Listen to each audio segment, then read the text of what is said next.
la la la la. Cha-cha. I can't think of any lyrics that would go along with this music, but let's warm up our voice tones.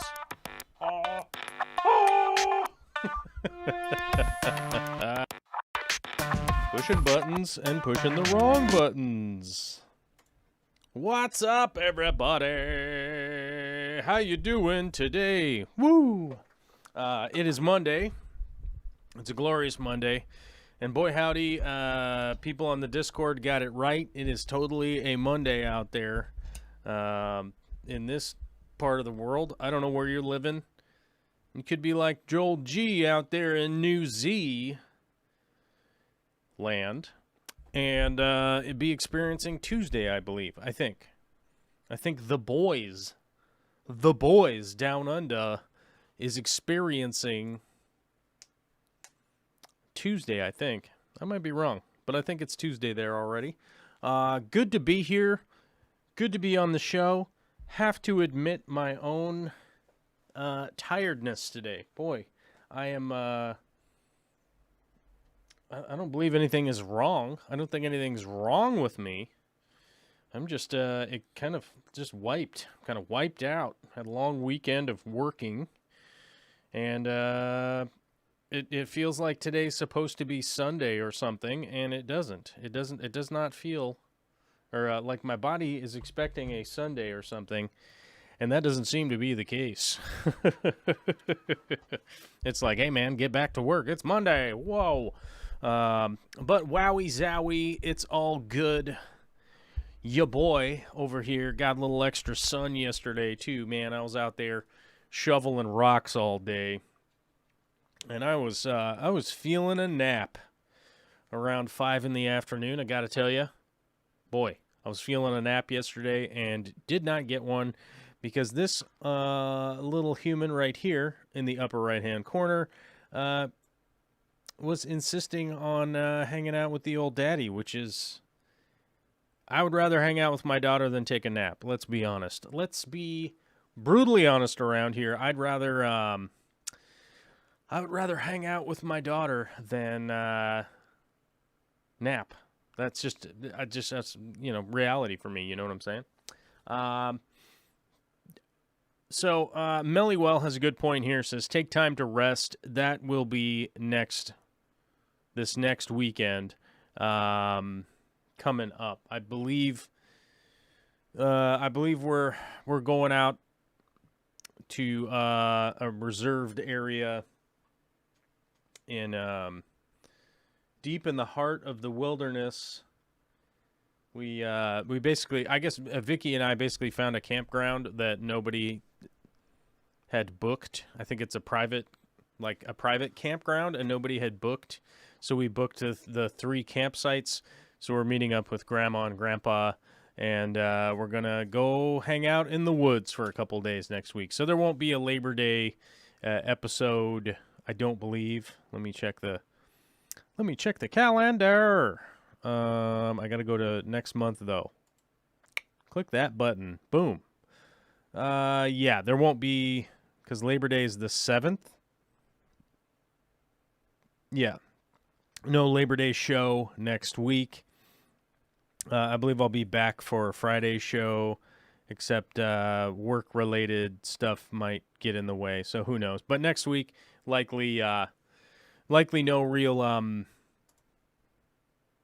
episode-type stuff, you know what I mean? So just make that awareness in this show, and I'll also remind people on Friday that I'll probably just be out of town for a week, and hey, life goes on. I love to watch the YouTube analytics crash right into the dumpster whenever I leave town, but it is what it is. We're out here living in a pandemic, and we get an opportunity to finally go out to the woods for a little while. I'm going to take it, you know what I'm saying? So hopefully it goes well, and there's really no issues. There's really no issues with any of that stuff. It should go fine. It looks like everything is kind of lined up. And hopefully we find somebody who has a raft, and maybe we can go down the river or something like that. Mitch Norton says, nice. Do you tent camp or RVing? We don't personally own an RV. Grandma and grandpa are old enough and established enough in life that they have a nice RV that they bring along. So, yeah. Should be fine and dandy, right? Should be fine and dandy, like whatever the sour candy, you know what I'm saying? Should be all good in the hood. I think everything will be fine. I don't know. We'll see how it goes. But that'll be next week. We'll be out of town, and we have a house sitter staying here at the house to take care of the animals and stuff like that. So should be kind of nice to just go chill out and hang out at the river. And stay socially distant from people. But, should be going pretty well. Let's see. Mitch Norton with the follow-up says, yes, sir, I'd love to have a pop-up. I'm near the Smokies. Well, we have tents. Vicky and I pretty much were like tent camping. I know Vicky has been looking to get some kind of RV this year. She's been shopping for one. And there just really hasn't been anything in the budget that we've set aside. So I think we're just going to wait until next year.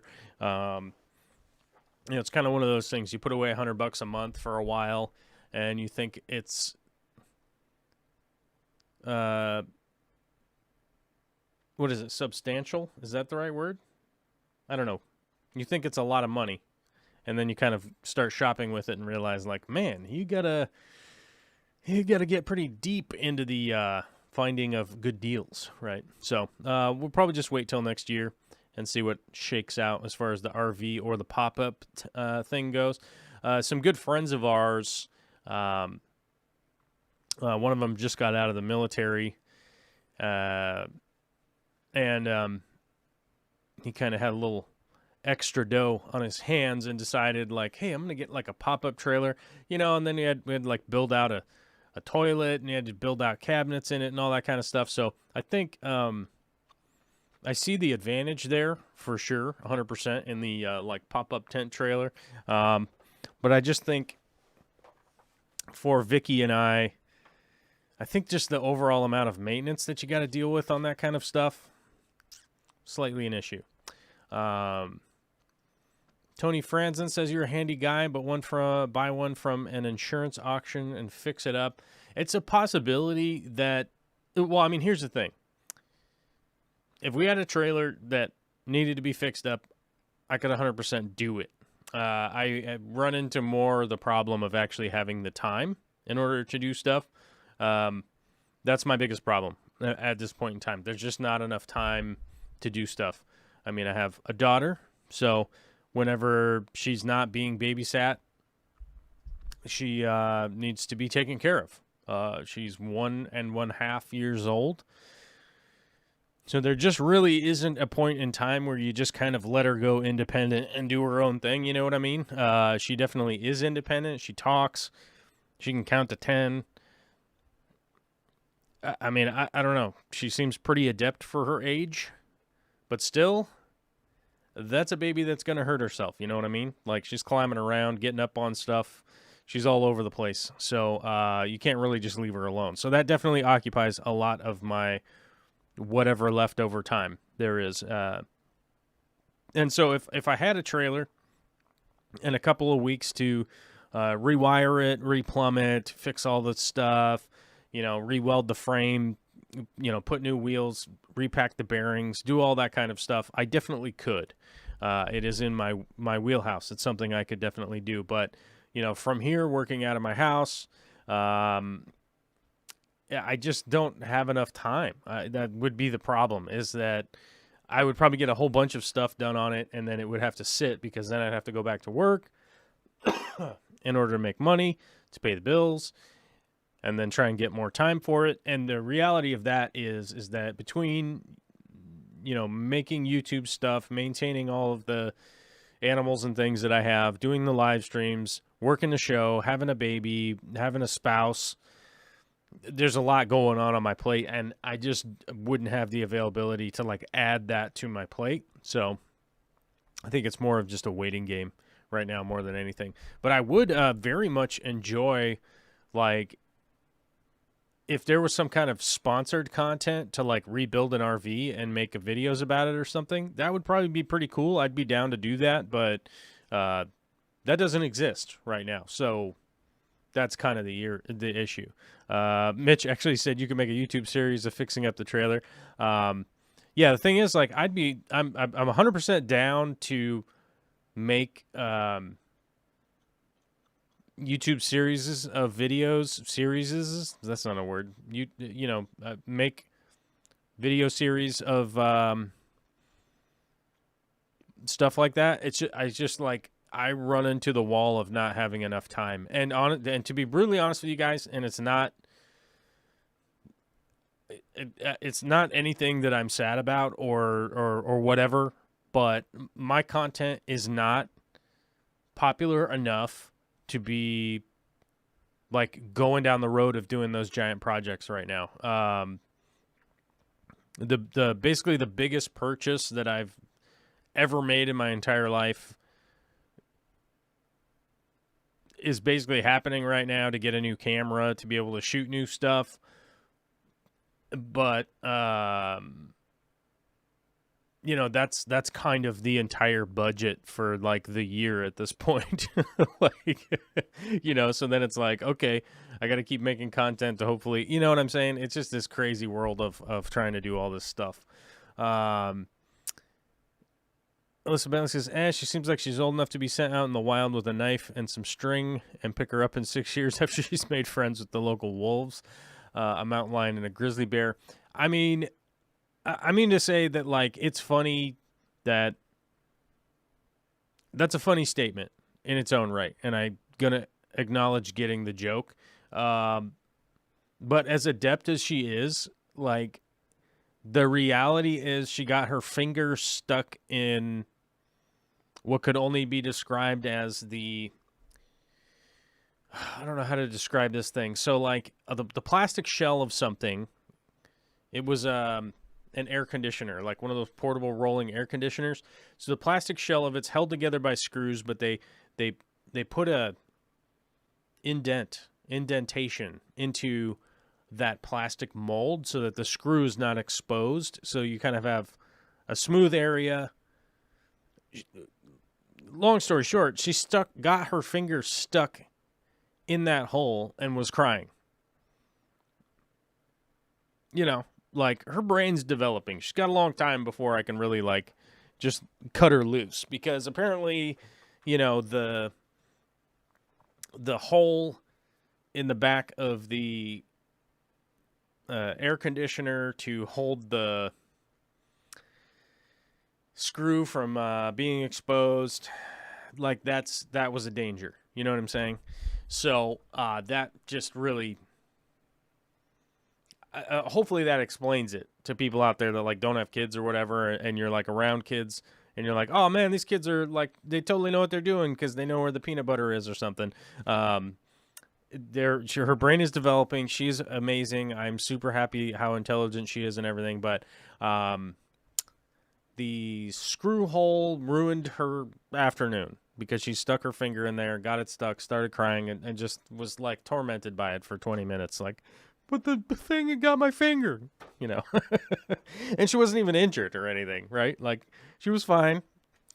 But that's where she's at right now, is like trying to comprehend like those kinds of things is just a little wild, So we're getting there. But I think by the time she's I would say by the time she's 8 or 9, she'll probably be fishing, and I can just be over on the dock. Like, hey, you fishing over there? Yeah, it's fine. That kind of stuff. So, but I do look forward to the time where we're able to go out and go on long hikes and do that kind of stuff. But we're getting there. We're definitely getting there. I'll take her on little walks around and stuff, and she can kind of, she can track about a third of a mile before then it's like, Daddy, pick me up. Like, okay, I'll carry you for a while. But we're getting there. We're getting to the point where she'll start running me more ragged. But, good times. KG says, smash the like, y'all. Of course. Why not? Smash the like button. That's the free thing. That's free. We're being tormented by the like button. You better poke it in the like button thing. I guess since I started talking about like buttons, let's do our commercial real quick. This show, as well as the edited content, is brought to you by the patronizers and the YouTube memberizers. Sometimes people become members and then we memorize them by clicking buttons, and yes, it does end up being a financial support situation because that's where we're at in the world. I tested a video a while ago to see what would happen engagement-wise as far as commercials and all the crap that YouTube wants you to put on it. It made $1.12. So that's an issue. But thanks to the YouTube members whose names are highlighted in green now, I have verified by looking at other people's stream chats that they do show up green now in other people's stream chats, not just only mine. But all the green names you see scrolling by, those are people who are members on YouTube. And then we also have all the members on Patreon, which is a third-party website which you can go to, and you can be as little as $1 a month. You can join up over there and be like, hey, man, I like this guy's effort. I like this community and like to keep it going. And you're like, hey, man, I can do $1 a month. That's not a big deal for all of the content that comes out from this channel. And currently we are at 228 patrons. We lost another one to the pandemic, loss of wages. So, as I've stated on many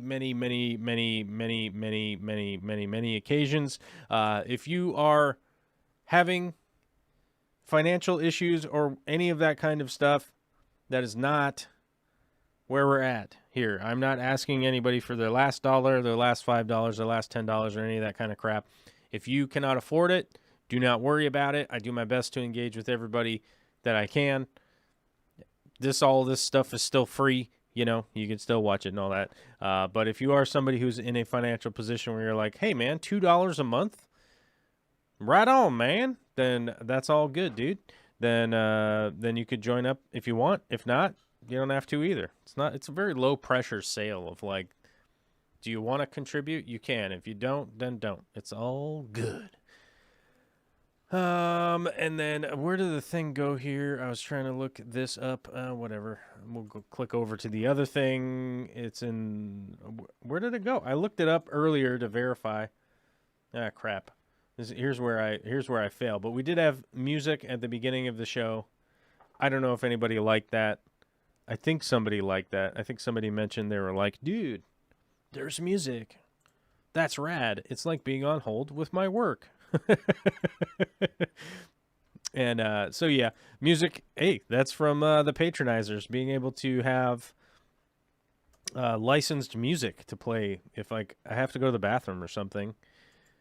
Well, that's because of the patronizers and the members. There we go. Okay, I got it loaded. That took forever. And by the way, YouTube members went like this. It went up to 95, and then it went back to 93 by the time the show came on. So there we go.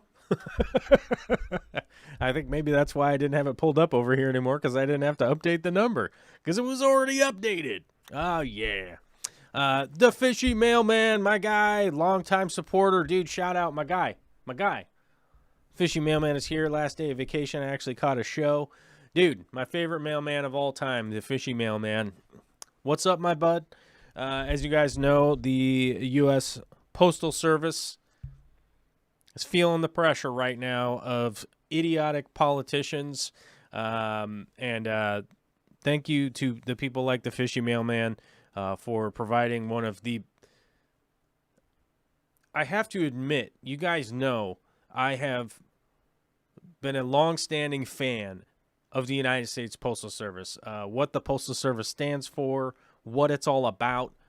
You guys know, the people that have been following this channel for years know that I've been talking about expanding the post office into other avenues of being a service to the public of the United States, the citizens that live here.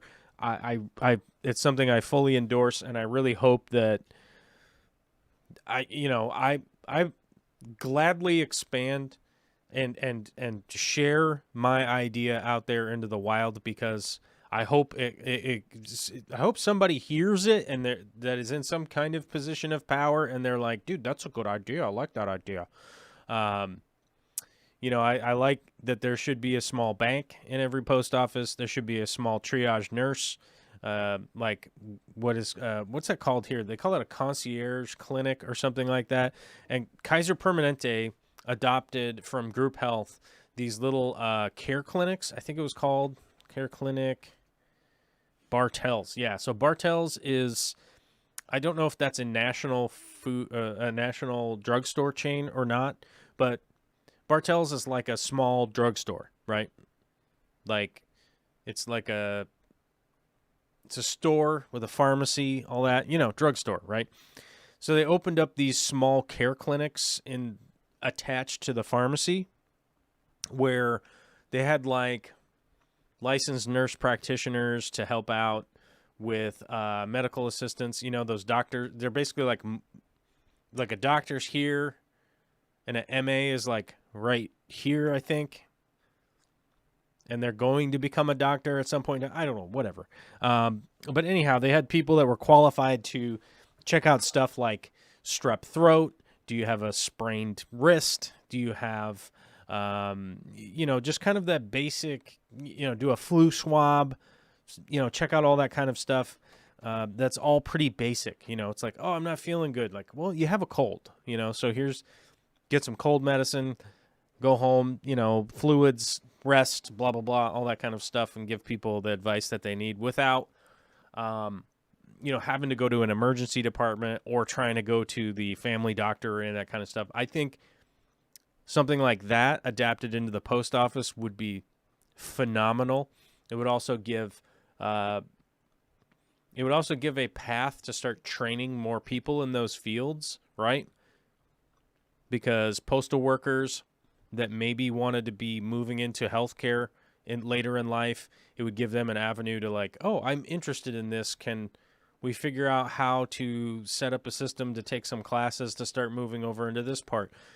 Plus, the banking thing would definitely help out a lot of the population that doesn't have a bank account, that doesn't have, the basic amenities of a bank account, which then we could maybe get rid of some of these check cashing, payday loan, unscrupulous businesses that I really think need to go away. I think last year, what was the overdraft fees? Overdraft fees 2019 in total.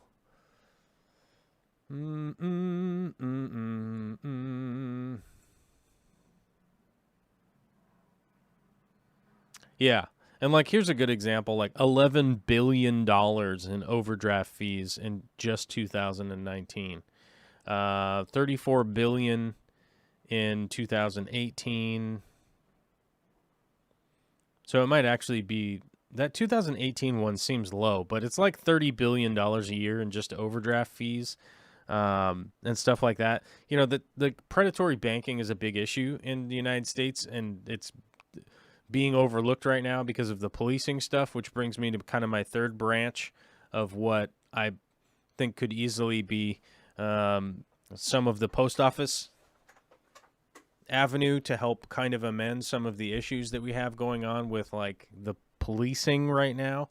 And that would be, if somebody was wanting to become a police officer, I think that the training should be higher than it is right now. I think that you should have more training to be jumping in to being a police officer, regardless of where you are on the political spectrum or anything like that. I don't think anybody could disagree and say more training for those guys and more specific functions for the police would be a better idea. And I think, on my opinion, based on information that I've gathered, that is a pretty standard statement to I'm not saying that the police are good or bad or any of that kind of stuff, but more training for the police officers for the specific functions that they do within our within our society, I think it would be a great opportunity to utilize some of the postal workers that already have a full working knowledge of the community that they're in on a regular basis,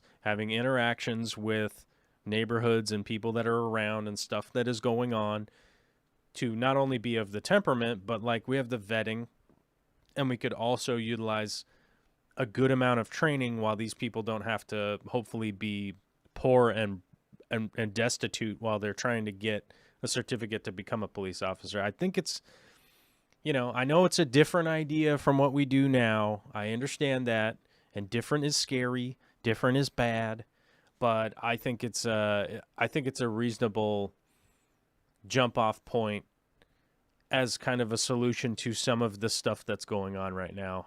Obviously, I don't want to get too in depth into that stuff, but I think that the post office is a great community-based service that we already have that is a giant piece of positivity of what American culture is, and we should be improving on it and growing it and utilizing all the awesome people that are there to not necessarily set an example, but give more opportunity to the people that are coming in to the age where they need stuff to do, right? And we need people that need stuff to do. And it seems that with the online purchasing, right, the fact that almost all retail has some kind of online element now, that shipping of packages and periodicals and all of that kind of stuff is not ever going away and going to be more and more important as time moves on. And to be honest with you, I don't want to see more predatory businesses like UPS, like FedEx, like whatever. I haven't had much interaction with the other ones, but for instance, those two, I was supposed to. So let me tell you a little story about how predatory the United States, or how the UPS versus the United States Postal Service is. I was supposed to be headed to Atlanta, Georgia in 2004. My dates might be wrong here a little bit. For a giant highway project that was going on down there. And I don't have highway numbers or geography or any of that stuff,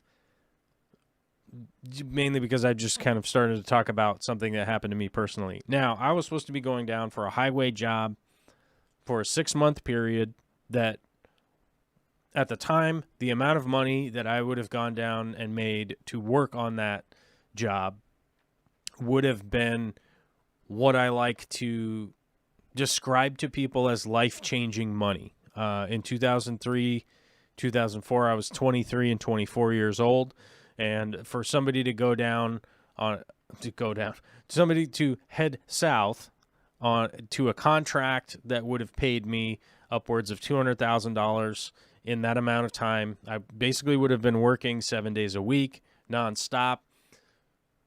I understand that ain't easy for anybody to do.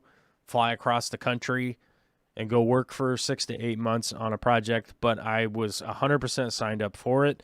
That's what I was going to go do. It would have been really life-changing money for me, so that's why I was kind of invested in what happened.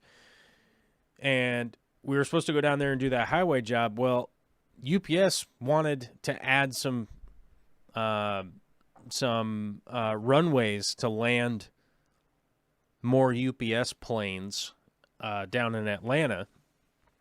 And at the time, the companies were all signed up to do this highway project. So the pavers, the concrete companies, and the rock companies and stuff like that were signed up to do this highway job. Well, UPS just bought those companies. UPS just utilized their great wealth and bought those companies, defaulted on the highway contracts, built their runways and stuff, and basically just bankrupt those companies, sold off all the equipment, and made all their money back by doing that, selling off all the property and stuff. So not only did the people miss out on their highway, UPS just got whatever they wanted, and there really was never any kind of penalty for it. And that's the kind of stuff that really irks me about what happens, in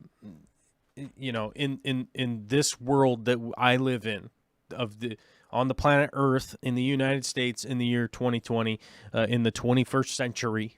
That's the kind of stuff that really is like, so all of the people that needed a new highway and stuff, like, screw them.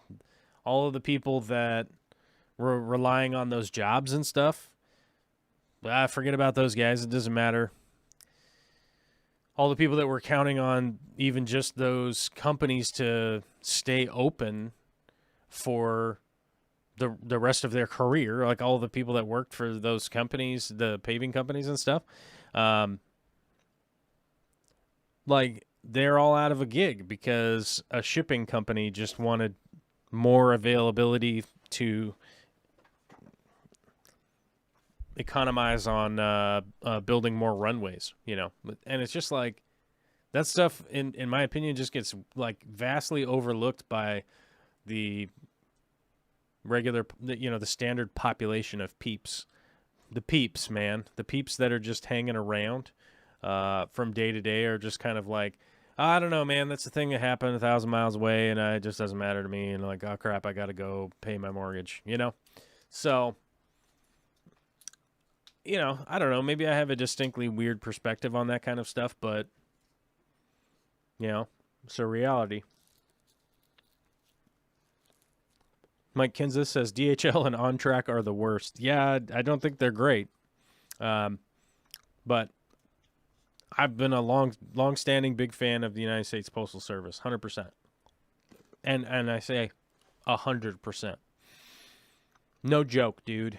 Not even a joke. I even liked Kevin Costner's The Postman.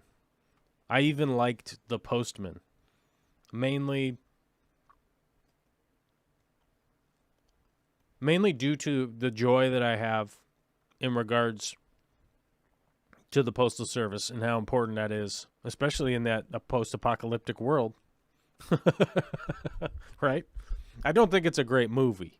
But I like the movie because it's like, kind of just combine all the elements. Plus the cinematography just kicks ass in that movie. The guys running the cameras, amazing. Great job on that part of it. The story doesn't make a whole lot of sense, though. KG says it's all about Waterworld. I liked Waterworld only because of nostalgia, I think. There's all these crazy parts in Waterworld that literally just stand out in your mind. Like it's paper, It's paper. Oh, it's paper. Oh, paper. That guy's like, he's doing the whole thing. And you're like, in my mind, you can't forget. In my mind, there's certain things like that just exist, and you can't really let them go. You know what I mean? Fishy Mailman says, Joel, you'll be happy to know the Biscoff cookies are still on United flights. Yes, that is one thing.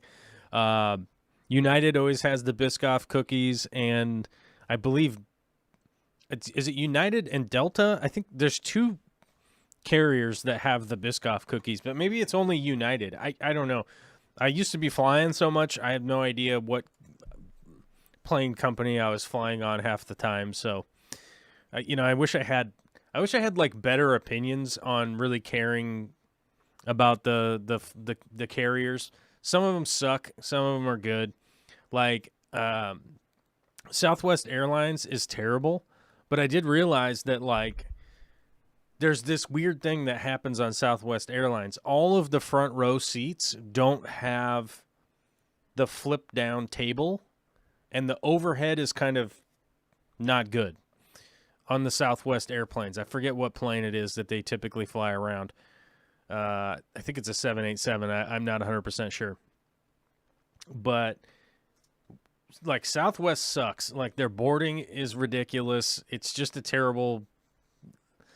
they're just a terrible carrier, but it's also not that bad. But there's a thing that I found out with Southwest is that because that front row doesn't have like the normal flip down seat in front of you and the overhead is awful and you can't put an extra bag in front of you, like that all combines to being that front row is almost always unoccupied. So even when you get in, like whatever, group D or whatever, they have these like A, B, and C, and it's all numbered, like who gets in. I don't know. It's dumb.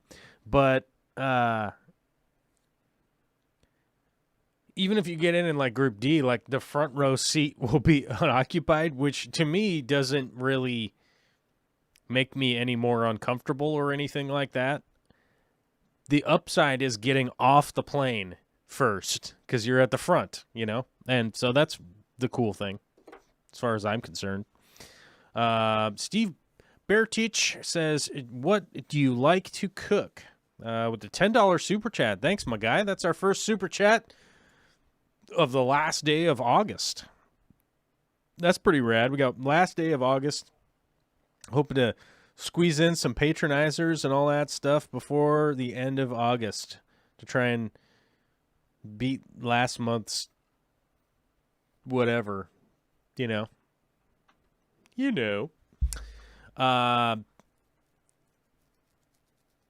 What food do I like to cook? You know, I spent a lot of years running a lot of different kitchens and stuff like that. And, you know, commercial cooking is wildly different than what people envision from cooking at home. And cooking at home can be enjoyable for sure, 100%. I'm not concerned by that. But, you know, commercial cooking is essentially,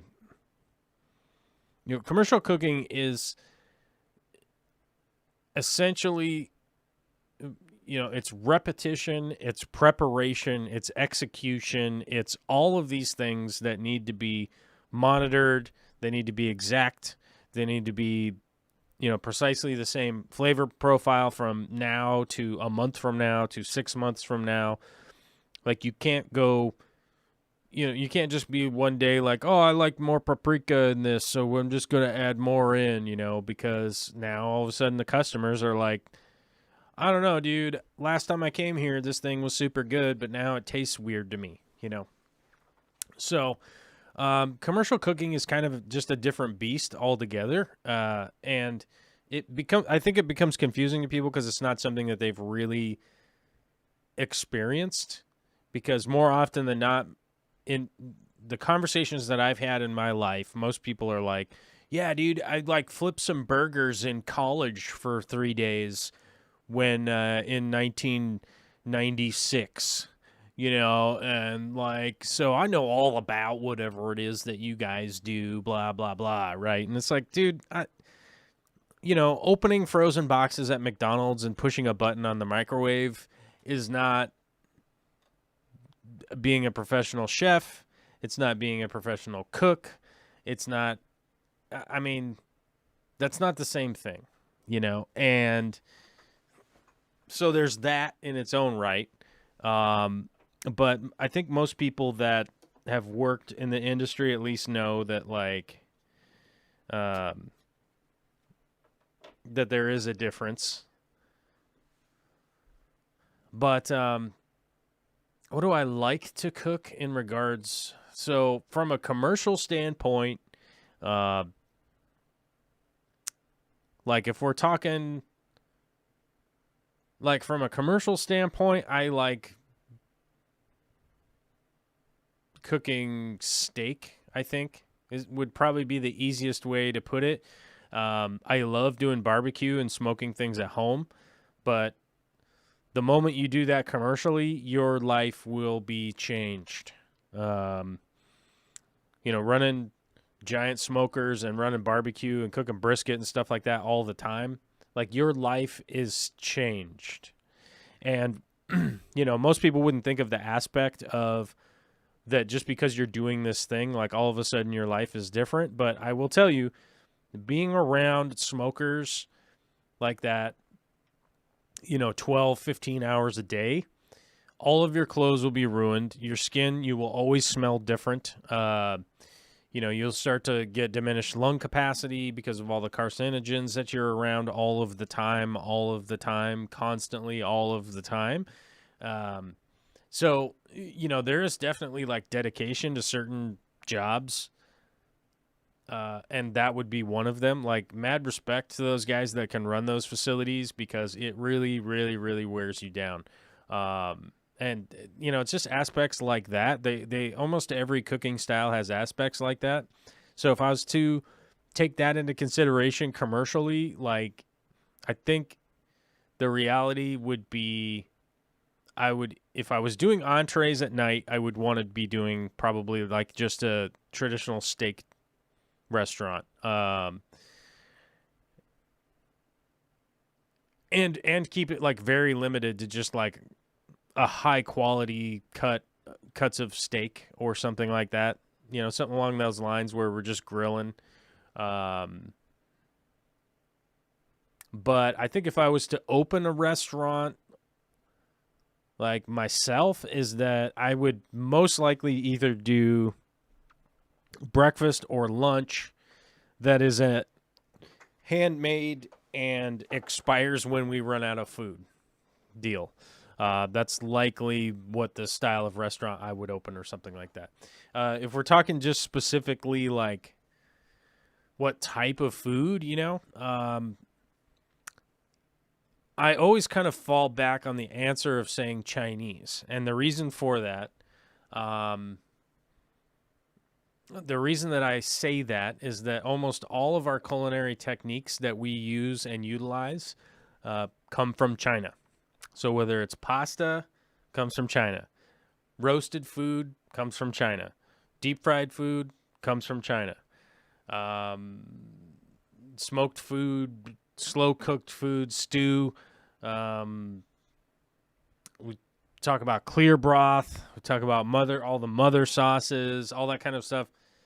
Almost all of our culinary tradition that is utilized in the 21st century comes based from China, and I know people have pretty regularly gotten mad about me at saying that. But the funny thing is, if you've ever been to culinary school or really, deeply investigated culinary traditions and stuff, they all trace back to people taking trips to China, learning a technique, and bringing it back to where they're at. So if it was that, I would probably just say Chinese. I kind of fall back on that. But I think if I realistically was to do something that was not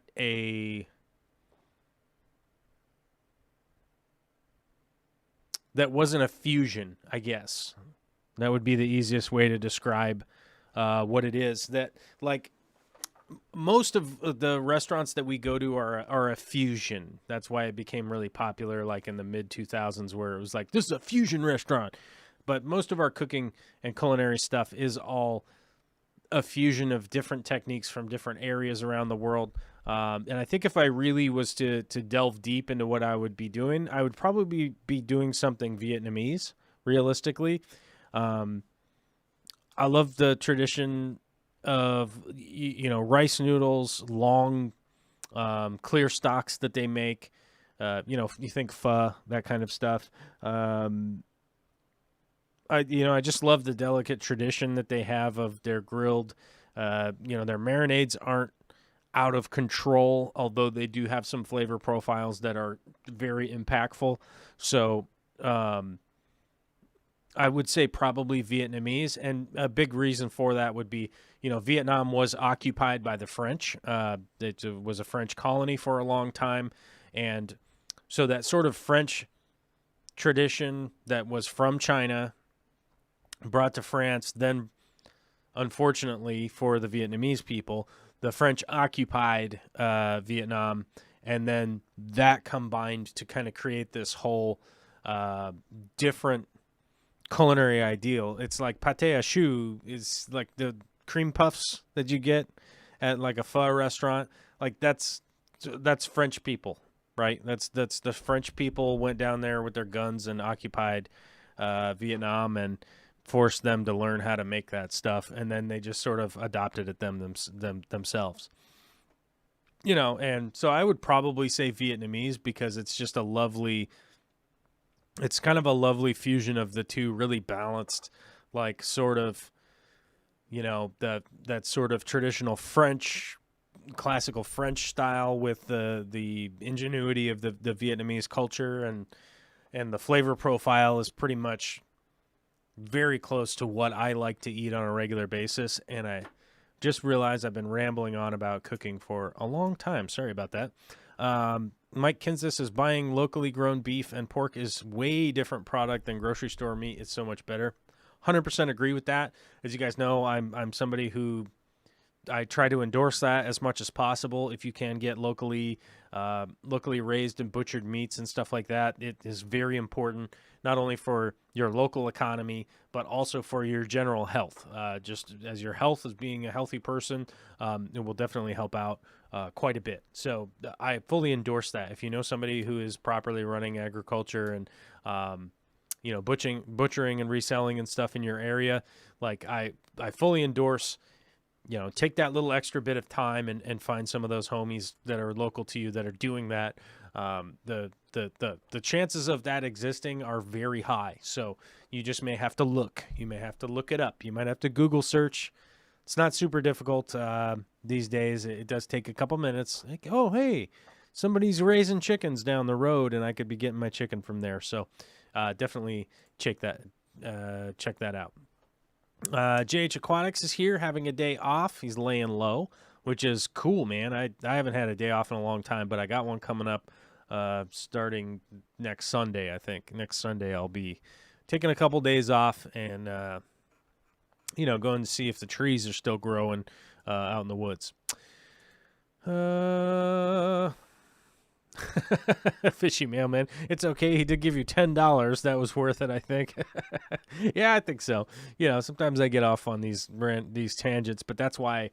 That's one of the reasons I do this live show. I know that people are like, they want me to only speak about fish content and that kind of stuff, and most of my edited videos are a specific thing, and I feel like I stay pretty on topic on those videos, and that's kind of the if you're weighing the scales, that like maybe this podcast, live stream, whatever you want to call it, is a little bit of a different format, and it also gives me an opportunity to talk about some other stuff that I'm interested in too. So, Mike Kinsis, those sunflowers in the background are amazing. I don't know what sunflowers. Is it this right here? That's actually a mandala. At some point in time, I'll do some up close videos on those, but a friend of mine made those. They're really, really awesome. We finally got them back from the framer. It cost more to frame them than she charged me to make them. So we got a very good deal on them. I did pay her. She is a local artist. I also endorse that. Buy stuff local artists and things. Your plant species profiles are some of the best on YouTube. Thank you. I appreciate that. I think that they could be better. I think that they could definitely be better. I'm continuing to improve them, and hopefully we can keep moving forward.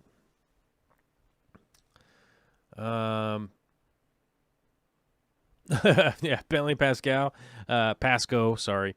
Had a reverse seared ribeye over the weekend. Never had it cooked that way before. Felt weird being able to cut super thick ribeye with a butter knife.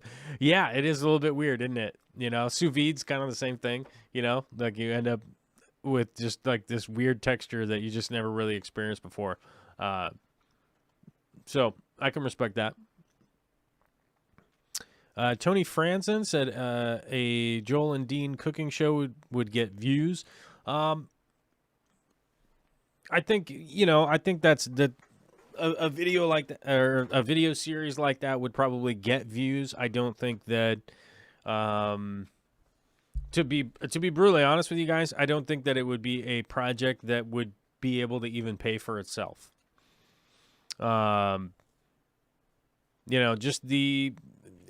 Just like setting up a space and all the camera work and all the editing and the talent and stuff like that, I don't know that it would work, unless we had some sponsors. And I'll be honest with you guys, like a lot of the sponsors that I've talked to just are not willing to sponsor any project at this point in time, unless they are continuing sponsorship of certain projects. And a lot of them are actually, a lot of projects that were entertainment based have just been outright canceled. So, the pandemic's a real deal. Like we're in the middle of it, and there may come a time where that kind of stuff might be, palpable or able to have happen, but I don't know. But I don't know.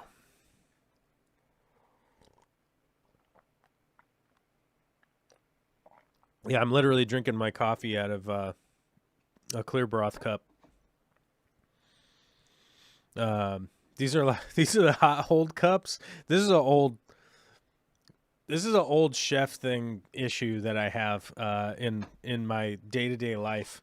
Like I keep all of these little containers and wash them and save them forever. Andrew Lippick says, my favorite TRDT episode was when Colby was away and Dean and you talked about cooking for nearly an hour. Nice to listen to you talk about it again. Yeah, I mean, that's the thing. Like, I would love to do a show with Dean or something like that. I just don't know. I guess maybe it's something I would have to put some thought into, because I guess I would have to just bug Dean and see if it was something that he wanted to do. But we'd have to like set up cameras and a space where we could shoot. Just a lot of logistics would go into play to being able to do that, like setting up a set itself to be able to cook and film on, I don't know.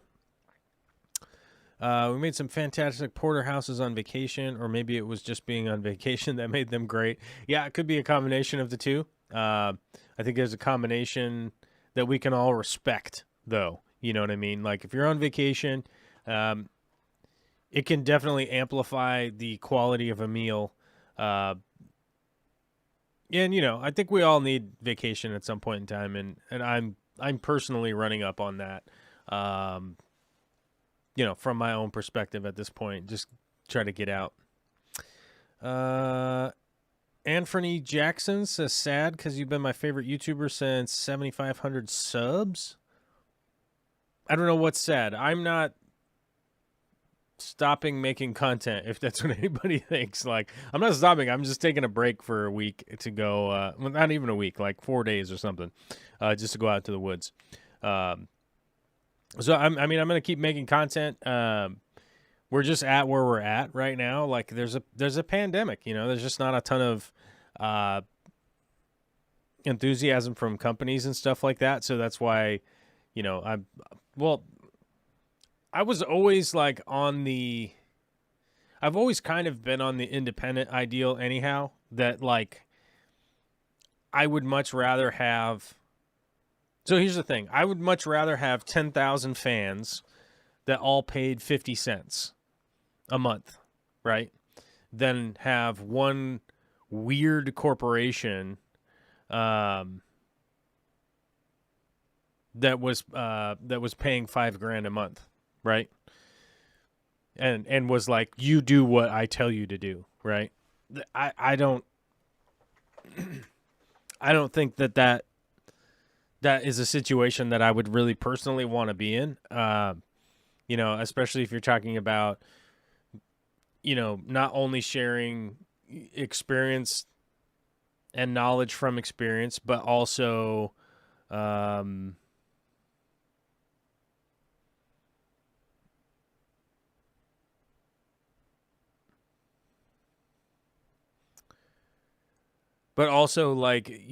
creating a platform for a corporation to not only make money, but they also have like the creative control and all that kind of stuff. And, I'm down for companies to sponsor something, but it always comes with a lot of strings attached, a lot of contracts and all this crazy stuff. And, I was, as you guys know, I was lobbying last year talking with UNS to probably to bring in some of their equipment, like not even any money.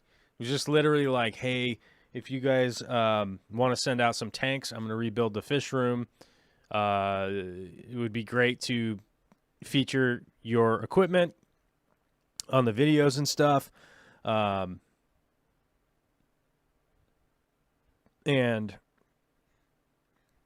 they were like, oh yeah, that sounds great. And then the contract was basically like, if I had any other kind of sponsorship in the 6-month period, they would just charge my credit card for all of the stuff that they sent me.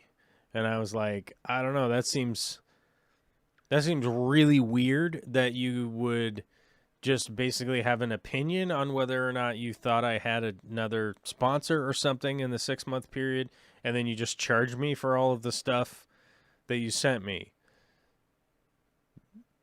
So, I mean, and I'm not trying to out that company or anything like that. I get it. Like, they want some assurance that they're not being abused by anybody and like sending out free stuff to people, and then they never get the content that they were hoping to get on their product, right? But to me, it was like that, just that part. There was other parts of the contract, but just that part where they were like, we need your credit card number and blah, blah, blah, and all your information and this and that. I was just like, nah, I'm not going to do it. So it just becomes an issue. Anthony says, read 2 comments above my last. 1, 2. So from Andrew, it was when Corey was away and Dean talked about cooking. It's nice to listen to you talk about it again. I don't know. I'm wondering if there's like a comment that I'm not seeing here. I don't know. Anthony, I don't. We followed Alton Brown's method. Was pretty incredible. It's absolutely fantastic. Sorry I can't stay for the whole stream.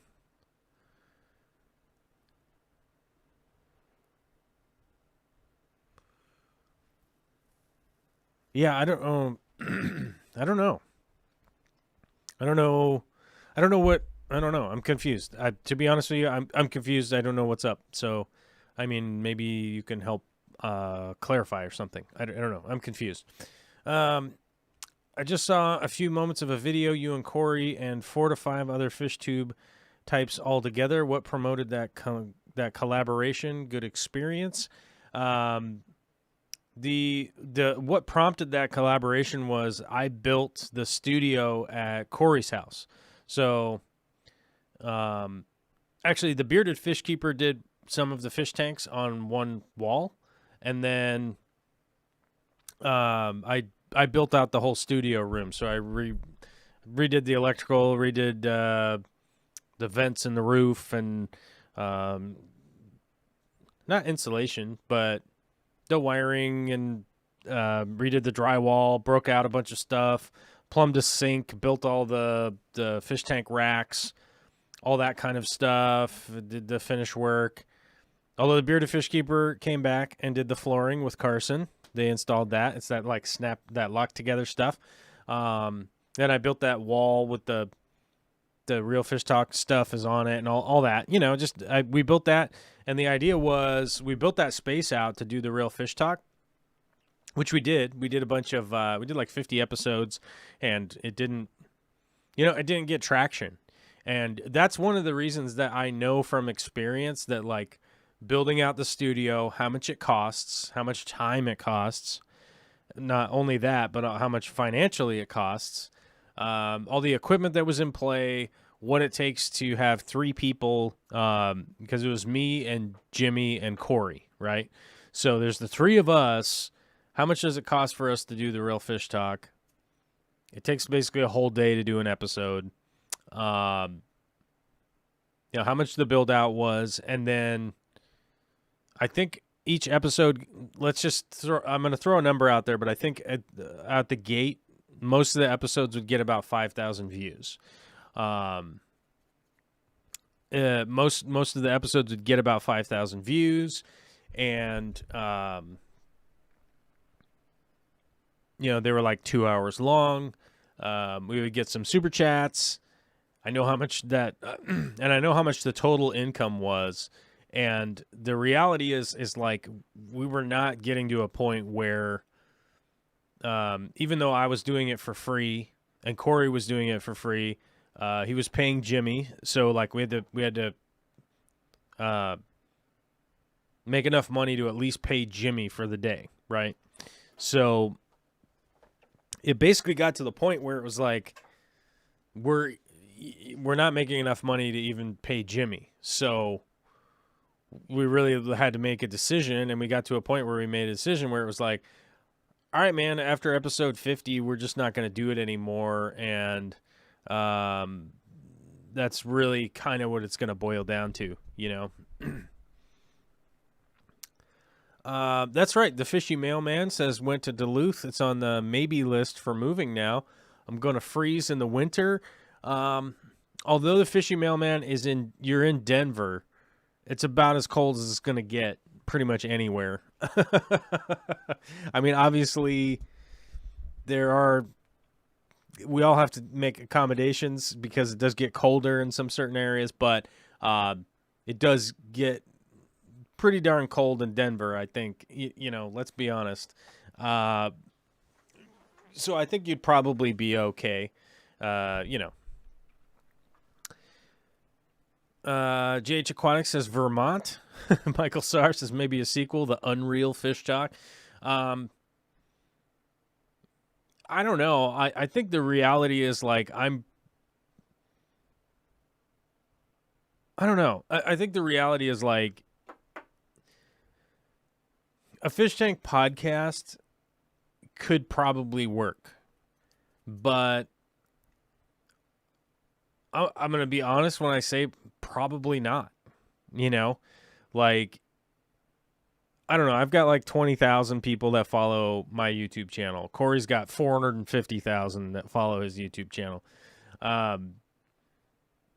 Which it puts you on the verge of like 500,000 people. And obviously, I think Corey was at like 200,000 at the time. So maybe it's like half as many people, but the reality is like even with that many people, like there just wasn't that much interest in it based on it just being a fish tank. Just it being just a fish tank show. Like I think that's just the reality. Like even the bigger channels out there for the fish tank stuff, most of them have a lot of things going for them. Age, crossing international borders via the YouTube algorithm that really amplifies channels a lot. Plus, people are making better and better content now, so that's definitely something that exists. Like I can literally just look at the base of my show now compared to my show 4 or 5 years ago, and it's just leaps and bounds better now than it was back then. I don't know if the content is necessarily greater or worser, but who knows? So yeah, the Fishy Mailman was saying compared to Denver winter, it's going to take some getting used to, but we enjoyed it, and it's much more economical looking at $250,000 for 10 acres and have a little farm. Yeah, that's one of the big things that it's one of the big reasons. There's like 100 people watching the show right now, so I don't think I'm really like spoiling the world or anything like that. But that's one of the main reasons that Vicky and I moved to where we're at now, is that the market where we moved was really low in price comparatively to the other areas. I knew that this area was going to increase in value a lot via all of the projections. We knew that was going to happen. Like the market was going to do that. The only hitch in the giddy up is that now we're running into the pandemic issue of really wondering whether or not the housing market is going to be able to handle it or not. I don't know. I don't know. A lot of the projections say it's going to be fine, but I don't know. Now, one of the reasons we moved here, one of the main reasons that we moved here is that we had enough money saved up to buy into a property that we knew was going to appreciate in value. We knew it was going to happen. And it did. And it will hopefully put us in a position to move somebody somewhere further from here that has more acreage, not necessarily more house, probably equitable amount of house, but more land and more space to do the stuff that we do want to do long term, with being able to use the cash from selling this house. And unfortunately, I think there are a lot of people in the U.S. that know that that's a thing, but maybe they don't think about it actively because they don't have the ability to do that. It took us a long time to get to the point where we could do that. I think I was 37 and Vicky was like 35, So, it definitely was. It wasn't when we were 19 and 20, you know what I mean, or whatever. So, it took us a long time to get to this point. It does. It takes time to learn lessons sometimes, and both Vicky and I are of that ilk that we're like, "Are you sure? I'm gonna do my own thing."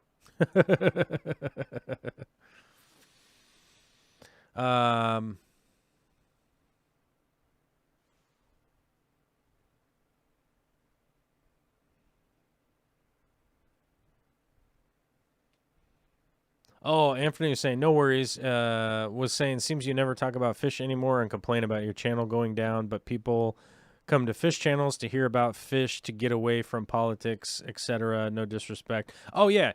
I get it. Like, I don't feel disrespected by that comment. One of the reasons that I do, it's not, I'm talking about my channel going down. Like, my channel is still growing. I go up by subscribers every day. Let me look at my analytics here real quick. So, I'm up 4% in views. Watch time is up by 515 hours or whatever. Subscribers have gone up by 200.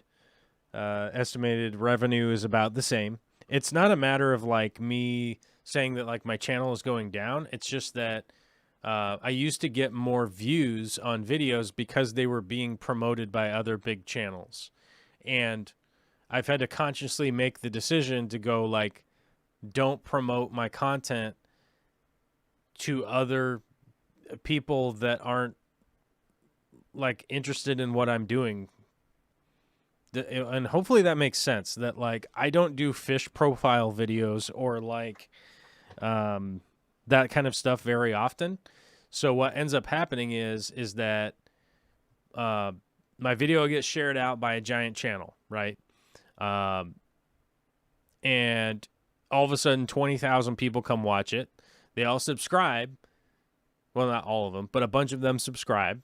And then they're like, they never really watch any of the videos because they're like, this guy just only uploads videos about plants, and then he does these live streams. And every time I tune into the live stream, he's talking about something that I don't want to hear about or whatever, right? So as I kind of mentioned earlier, and I'll kind of clarify that statement a little bit, I would much rather have 10,000 fans that were interested in what I actively do versus a million fans that are like, no, I'm not interested in what that guy's doing at all. So, my channel is growing. It's not like going down or anything like that. But YouTube revenue sharing is just decreased. They don't pay what they used to. And they, unless you have like, unless you have like 10 million views on your video, that's just not really going to be that big of a deal. And a lot of it has to do with the saturation within the YouTube market. So like generally speaking, if you go to like YouTube's main page, let me just open up a new YouTube premium. I'm YouTube premium. But if you go to YouTube's like main page, it's like, yeah. So somebody's talking about the guy. There's like a video with the guy about the shot somebody. There's look, it's just like a hip hop beats channel. It's like Philip DeFranco, like Jimmy Fallon. Like nowadays, the news channels get automatically pushed to the top. They get promoted. So like CBS, MSNBC, Fox News, CNN, like they're all pushed on purpose to the top because they pay YouTube to do that. Here's 11 hours of stunning 4K underwater footage. Okay. A Minecraft video, D'Angelo Wallace, The Daily Show. You know what I mean? It's like there's so much content on YouTube now, and it's all just being funneled at people all the time. So it's just, that's how the market is. You know what I mean? When replanting crypts, I tend to trim the roots to make replanting easier. Is it okay to cut the tap roots, the main root? I find cutting the tap root sometimes will kill the plant. I actually have hold on, let me see. I think I have a video of that. I'm going to have to, let me see. I know it's in, I have a Cryptocorini Balancea video coming out, and I think it's in that. So let me see if I can't find it here, because I remember I was looking this up like very recently. So it might be in here. Why is this all backwards? Should be by date. There. Crypt. There it is. Fourth file down. This will take just a second. Let me see if I have the video here. Might be in this one. Oops. Better pause that. Make sure there's no audio. Let's see if we can't find it. Oh, I have to scoot over here. There is a part. I remember editing this just a little while ago. Maybe this one isn't it. Like, there's a chunk of root right there. Let me remove this and see if I got... Let's go to this drive. I know it's in here, so this might just take a second. I don't know. Maybe y'all are super busy. Let me do a preview over here. Ah, man, it was the next file. Dang. I almost had it right. Add source, media file. And it was the very next video file. Okay. So let me scoot my butt. So, as you can see, like the camera goes in and out of focus and stuff, but let me pause it right here. Pause. Okay. So, as you can see here, this is the taproot running to the... Oh, and I have to move my arrow in front of the video. Like that. All right. Oops. So, this is the taproot running from the mother plant that's cut off right here. This little node right there, which I think in the video, I think I get the, if I can remember editing this from the other last week, but I remember reviewing this last week. So this crypt right here, and then here I go and trim it past that node right there. And there we go. So that end part is basically useless. But if you trim that taproot behind that, right? So let's pause it. So if you trim on this side of the plant, like towards the plant up this way, this will generally cause catastrophic melt would be basically like the easy way to describe it. Like the plant will freak out and generally die. Like you're probably not going to recover it from that. So that would be the easiest way to explain that, I think, realistically, is like don't cut that node on the back end towards the leaves going up the stalk. You can cut that end part off and just discard that because it's not really it's not doing anything. It's just all that was for was just to deliver nutrients to the new baby plant, basically. So I think that would be the most effective way I could communicate that with the video also. So yeah, hopefully that helps your question. Yeah.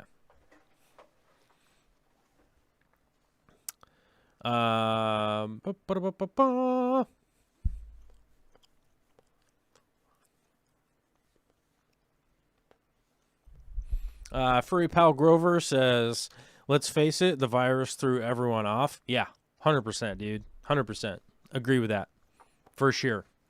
That's like really a big part of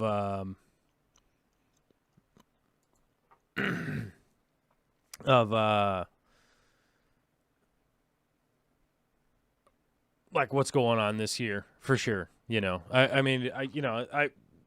I realistically should be getting back right now from a trip to go film 4 videos and stuff. And that's, it's a reality of this year. Like I should have gone on, I should have gone and come back on 4 different trips by now, to go film stuff for videos and everything. And it just is not, it's just not safe. You know what I mean?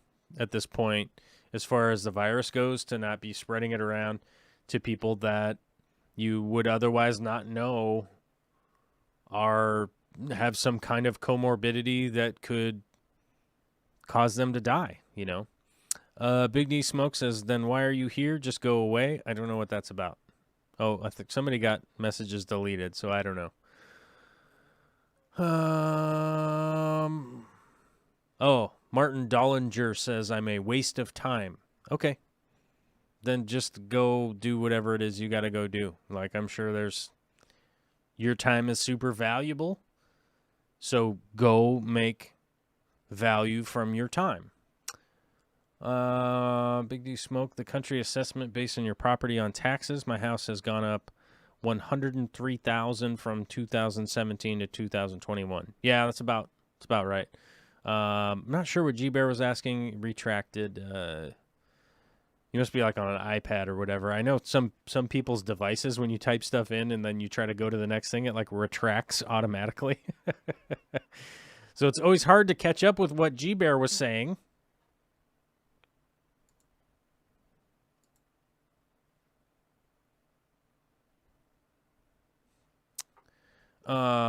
It's a very concise answer, much appreciated. And Anakin, I don't know if I'm saying your name right, but you know how it is. Yeah, that's the best I could do. Cause I mean, I had the video handy. I remembered, editing it from last week. Rumbusta's got busting the arrow. Nice. Yep. So viable. Only thing I know about Tacoma is they want your wood burning stove. Well, they just want people to stop utilizing wood burning stoves for their main heat in any of the buildings that they have. It's very inefficient form of heat when you're living in a city that has the infrastructure in place for you to either use electricity or gas. There still are environmental impacts from utilizing a gas furnace. Whoa. There are environmental impacts from utilizing a gas furnace or electric furnace, understandably. But a big part of what they're doing around here was, so they implemented a essentially a form to assist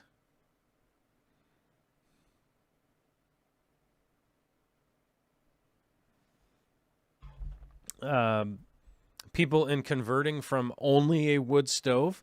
They're not saying that you have to take your wood stove out, but they're saying that if you're going to convert, you'll basically get a big credit towards it. So I believe, now don't quote me on these numbers because I don't remember exactly.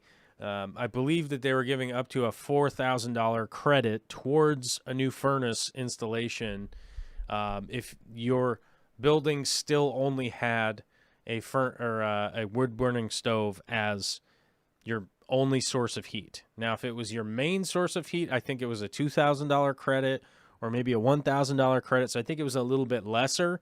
But the idea was to update these homes to a better form of heating and cooling, not only because of the environmental impacts, but also the environmental impacts on human beings being around wood-burning stoves all the time. It is a negative health impact. It really is. Unless your wood stove is 100% working perfectly, like you are going to get added carcinogens in the air. You have a chance for backdraft. You have more of a chance for fire when creosote builds up in your chimney. You know, you have to get your chimney cleaned every year. That costs money. So there's a lot of reasons why they went into that. Alec the Nice says, how should I run my CO2 cylinder? How low should I run my CO2 cylinder before I change it? I run mine all the way out. I run them out to the point where when I take them back to get them refilled, I have the valve open. So I run mine 100% dry before I change it to a new one. There is like a little bit of gas off right by the end because, you know, just that drop in pressure makes the regulator just kind of let it loose. But generally speaking, that's not that big of an issue realistically. My tanks are pretty big, so it's just not a concern that I have. If you do have like a tiny little nano tank, you don't want to just like 100% have everything dust off like that. My buddy in Duluth just dropped $5,000 on a fancy new wood stove for the house. I would say a $5,000 fancy wood stove is at least a big part of that is going to be the aesthetic. My guess would be that most people running a wood stove these days and spending that kind of money probably have other cleaner heat sources, but who knows? Does Monte Carlo need CO2? In my experience, I would say Monte Carlo is one of the few little leafed carpety guys that doesn't really need CO2, but for bright green and for it to really like spread pretty rapidly, you need some kind of CO2 source in there for it. Otherwise, it kind of dulls out and grows slower, and you have more of a chance to get a lot of algae and stuff on it, which, you know, that's not great. Because that's probably not what you're looking for when you get Monte Carlo. You're probably like, dude, it's bright green. Dude, it's going to grow. Dude, it's going to fill in space, right?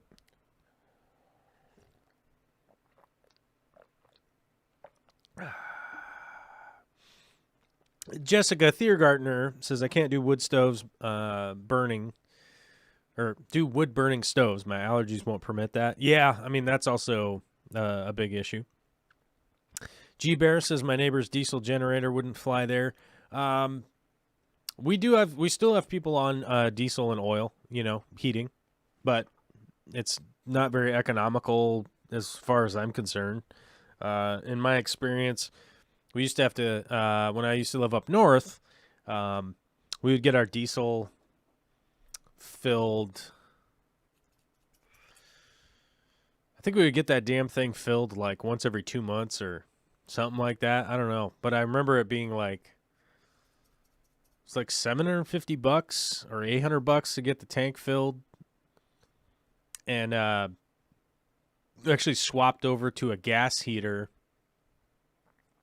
And then I think our gas bill was only like $60 a month. So it was like, 80% drop off in the bill, So that's significant, and I think was a smart move, because gas might be expensive in your area, so it might not be a functional swap for you. But I think everybody has to do not only a cost analysis, like a critical cost analysis, but also, take your health into consideration that like some of the sources of heat are not as safe as the others, His house goes up in a puff of black smoke. It looks like an old truck engine in his garage.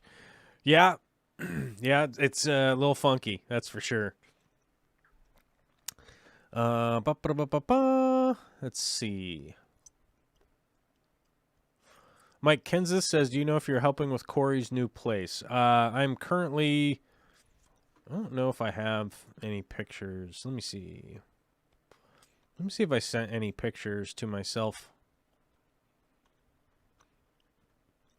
So, let me download this. Save image. No, that's not right. Open original. I think I have to do that. Now I can go save image. There we go. Damn it. I'm pushing the wrong buttons. PNG files. Yeah. Save that there. Then I go over here to the broadcasting elements. Elements of broadcasting. Media file. Over here to this drive. To the PNG files. Crap. Where'd it go? Oh, when it's labeled something weird, it lands in the middle. I want this to sort newest to oldest, but it's not doing that. Open. Oh, it's sideways. How do we rotate image? Layout. Can we rotate it ever so slowly? Oh, we can rotate it the wrong way. Oh, no, it just kept going. Stop at 180. Let's go on the Z. Nope. The Z-axis. Yeah, okay. That was on the Y. Let's go like this. We'll rotate it. Man, we need to go 90 more, guys. 90 more degrees. Oh, yeah. Get it. Come on, buddy. All right. Now it's weird. Okay, there we go.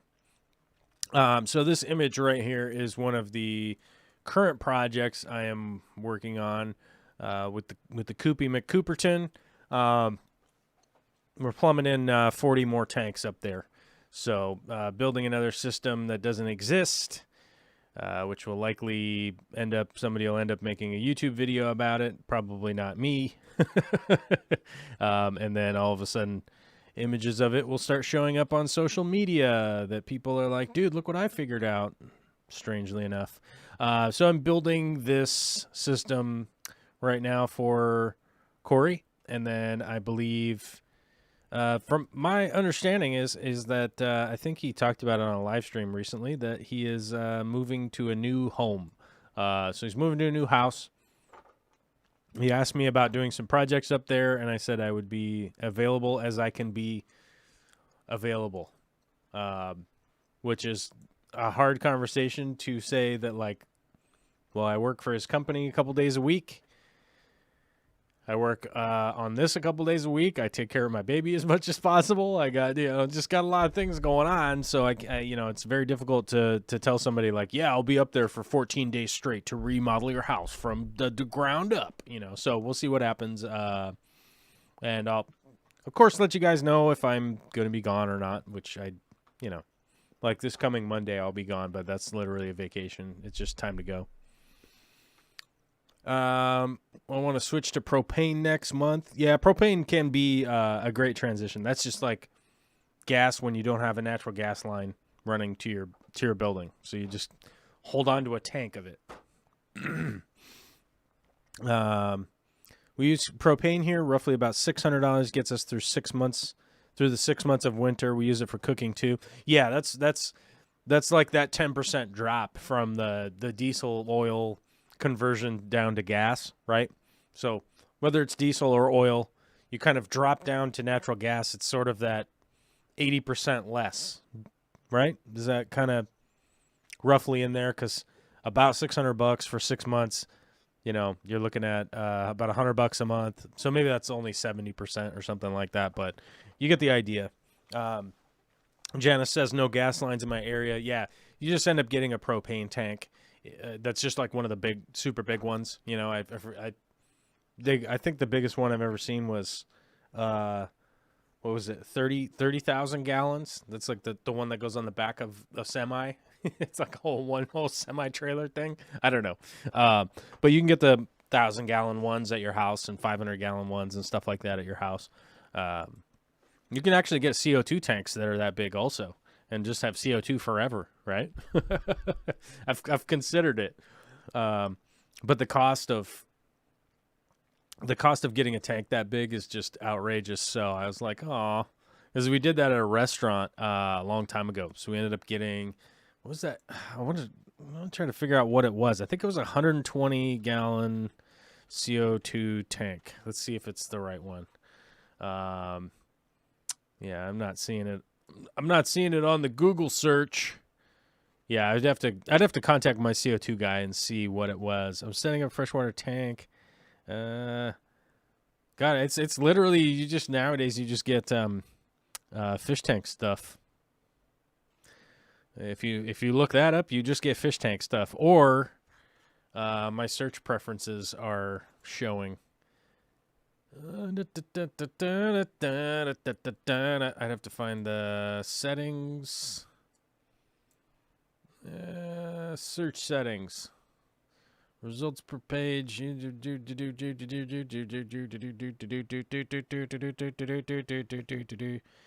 Oh god, it's deep in the Googles, man. I'm not gonna deal with that right now. But I think it was 120-gallon tank, but I think it works out to, what is it, 500 or 600 pounds of CO2. Maybe it was more. Maybe it was more than that. It was pretty big tank. I don't know. I'm gonna have to bug my CO2 guy and ask him about it, but because that Google search did not help. I'll tell you, the Google search literally just started getting fish tank stuff, and it was just literally like. It's literally articles that are just like, oh, so I'm setting up my fish tank. How big a tank of CO2 should I get? It's like, oh, this is not helpful for talking about what I'm talking about. Alec the Nice says, I just noticed my filter feeding wood shrimp is holding eggs, young, or whatever. Chances are getting babies out of them is going to be very, very, very, very, very, very, very, very, very, very minimal. Poor shrimp breeding. Before I talk, I want to look up and see if what was about to come out of my mouth was legit. Well, shrimp is easy to sex. It's extremely difficult to breed as it requires brackish water. Yeah, I was trying to remember if they needed brackish or not. And I believe that they do. And I didn't want to be... Yeah. Yep, planktonic stages before reaching miniature adult stage and needs brackish to reach full strength. Yeah. Yeah, because I think that they drop their young towards the estuary between freshwater and saltwater, so that's why they need that brackish action. So, yeah, I would not worry too much about getting them to breed. I was kind of working on doing a project for that, maybe about 9, 10, 12, about last year this time, and I never got the time to really get the extra tanks put in and all that kind of stuff. I don't know. I don't have like I don't have a solid recollection of what happened, but I think a lot of it had to do with baby stuff and just too many things going on and just running out of time generally. My block is nicely curbed and sidewalks, but the 2 blocks north are completely unimproved. I wonder who they pissed off.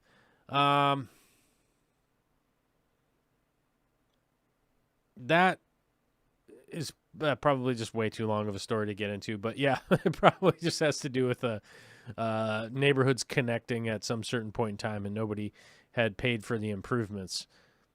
Although, like, you know, you start to look at, so like my sidewalk out here, which is crazy. I have to go around and take some pictures of the sidewalk out here. The sidewalk is stamped from 1933. So when the sidewalk was put in my neighborhoods, all the surrounding neighborhoods where I live, the sidewalk was built by the WPA, whatever that is. What is it, though? Washington WPA. What the hell is that? Let's see. Well, now the WTA is the Washington Project for the Arts. Let's add a little bit of search definitions here. Sidewalk. Let's see a sidewalk map. Images for Washington. New Deal Public Works map, Washington State. So here we go. Let's go to Tacoma. Tacoma Bridges. Tacoma Power. Tacoma Narrows Bridge. Crossing the Puyallup. Oh, so I'm in Bridges right now. That's my problem.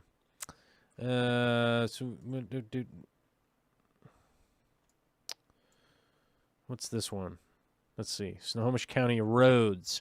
Yeah, work began in December of 1938 at the cost of $2,111,000. Included clearing, straightening, widening, draining, excavating, cutting, and installing drainage ditches. That's Snohomish County, which I live in Pierce County.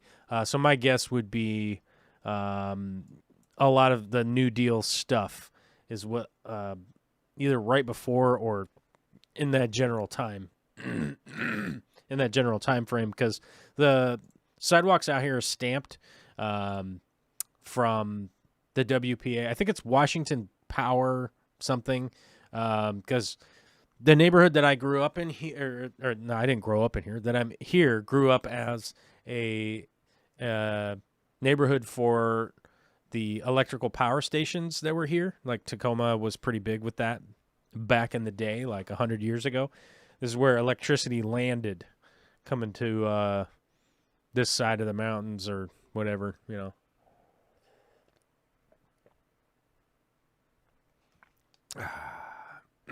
Excuse me.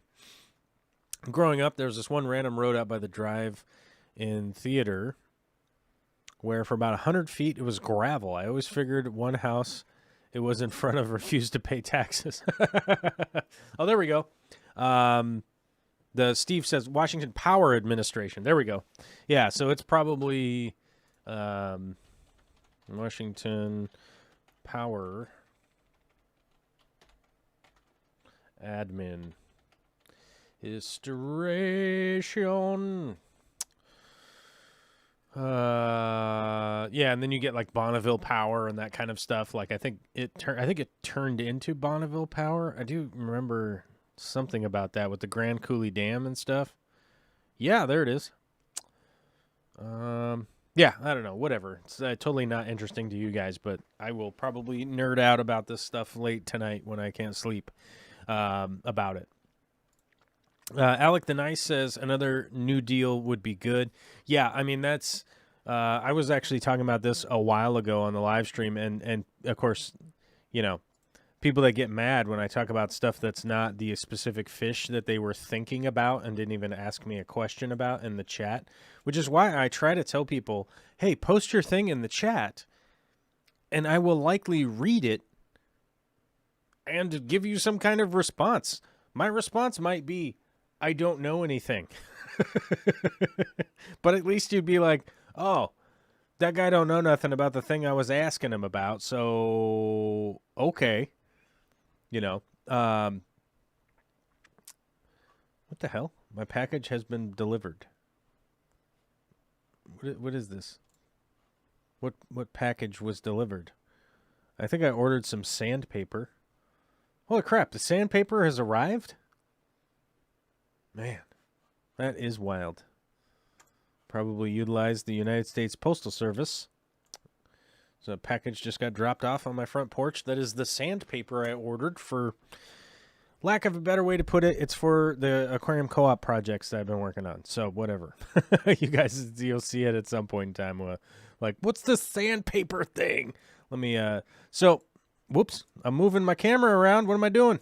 There we go. Just trying to, seriously? Stop doing that. I'm selecting this and I'm moving it over here. There. Yeah, so, I was talking about this a while ago, how important the New Deal was in the United States, and I think that we realistically do need to see a New Deal. I don't know if it's the Green New Deal or whatever, but we do really need a large development project to replace infrastructure to move us into what I believe should be more like the 21st century. We're really running into some big changes need to be made, which is kind of why I was talking about the United States Postal Service earlier today, is that I think as far on the human end, that the Civilian Conservation Corps, I don't know that this program from the original New Deal is applicable nowadays in the year 2020 to teach people how to become loggers and stuff like that. I don't think that that's necessarily where I think we should be expanding. And a big reason why I say the post office is that the post office is everywhere. It is a very essential thing that is never going to go away, in my opinion. Like, things are going to have to be delivered. We have the post offices everywhere. They do need all those. They need their vehicles replaced. They have all that stuff, but they're like they're essentially the only business that really has its own. It's not a business, it's a service that has, airplanes, trains, trucks, small trucks, big trucks, little, all of that equipment and stuff like that, where they're really doing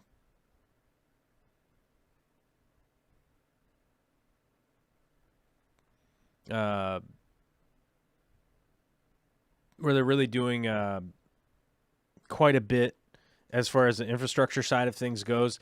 And I think we should really be expanding on that. And I think the New Deal should look something like that, where we are getting people into the workforce and training people into the workforce for things that we need. Because we know we're going to need healthcare workers.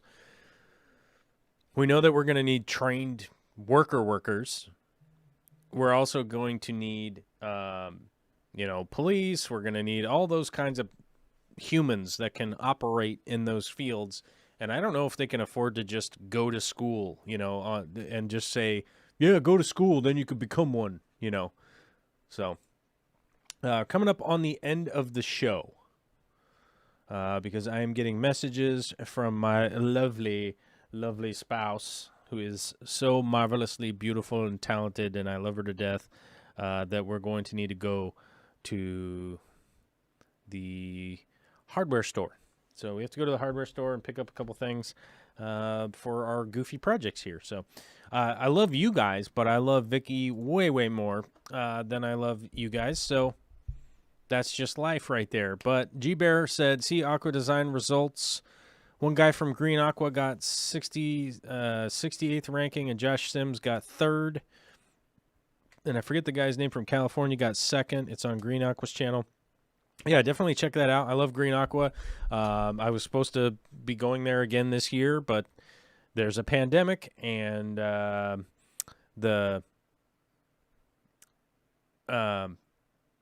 a pandemic, and the convention got canceled and rescheduled for next year. So I'm going to try to go to that, but I don't have a sponsor for next year's. So I don't know if I'm going to be able to afford flying to Europe next year, considering pandemic, daycare, all the BS that goes on in the world. So we'll see what happens. I don't know.